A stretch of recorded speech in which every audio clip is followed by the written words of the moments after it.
Hello everyone, this is Iron Stitch from the Eastern Front, and I'm here to make a quick video regarding some really cool pieces I recently received from Historical Board Gaming. Back in September of 2019, War-Torn, Young Grasshopper, and I were very fortunate to attend Sired Blood's Bloodbath tournament. This was great for many reasons. First of all, it was very exciting because it was my first time in California. Also, we ran into some people that we hadn't seen since the 2017 Young Grasshoppers tournament. And of course, we met some new faces, and the gameplay itself was excellent. The venue was well put on, great people, great times. It was awesome. Sired Blood did an amazing job. Also at the tournament, there was a prize table. This table, each player actually received tickets based on the number of points they received in the game. And so some players had many more tickets than other players. However, you were able to distribute your tickets into different jars or boxes for the prizes that you wanted to win. And I was very fortunate to win a few things actually, but the two big things that I won were $100 gift certificates for Historical Board Gaming. Now, the first thing that came to my mind was some of the custom roundels that Historical Board Gaming carries. These have very brilliant colors. They're easy to manipulate, quite easy to pick up off the board, unlike the out-of-box ones, but I find sometimes very difficult to grasp and pick up from the board without knocking pieces over. I sometimes have to slide the edge of the board and then use that leverage to remove the piece from the board. Anyways, these had never been in my budget to get, but since I won those gift certificates, the first thing that came to mind was to get this. Now, this package here includes all the roundels that you would need to play out-of-box Global 1940. Now, of course, if Japan or Germany really goes crazy and taking a lot of territories, perhaps you would maybe run out of roundels and have to use some of your out-of-box ones. But this kit here has everything that you would need to play the game.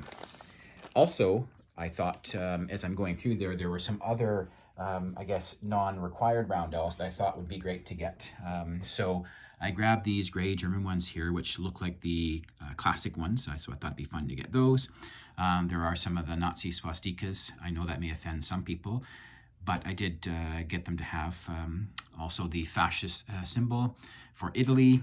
I have a couple of UK symbols here that are a little bit different than these out-of-box ones.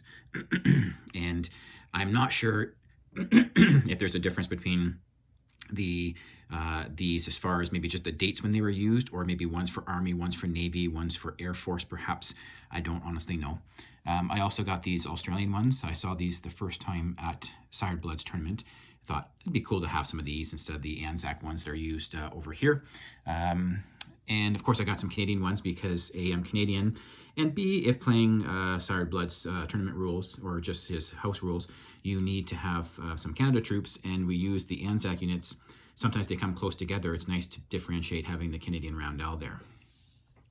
Just picked up some extra Japanese pieces, a lot of different things there. Picked up some cavalry and some German pieces here. Also, these target markers I thought would be great to have. We often turn roundels upside down to show where battles are going to happen. And these being yellow and saying target, they would stand out a little bit more on the table. So I bought a few of those to try, and they may make the rotation on a regular basis there.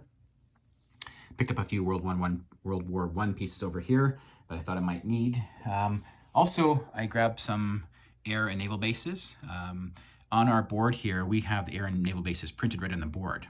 However, sometimes when you buy extra ones, we have to use the cardboard ones out of box, which are on the table here, compared with the new ones that I just purchased. So I thought that'd be a little bit nicer on the board. I was also lucky enough to win these custom 3D printed naval bases from Combat Miniatures. I think probably they need to be painted, but still really cool. And we'll get that done at some point. I also won some convoy markers. Again, the convoys are on the board already, but what we do is we would put this onto that spot there to remember to convoy England on their turn if Japan had some ships in there. And so I won 2 of those packages, I think, so that was really cool. And of course, you always get a coaster when you add things. I think I have all the coasters already for the major nations, but I was yet to get a Canada one, so that was really cool to get a Canada one this time. So thank you to Doug from Historical Board Gaming for donating those prizes, and thank you to Sired Blood for an amazing tournament where I was fortunate enough to win those prizes, and I feel very blessed. Thank you very much. Have a great day.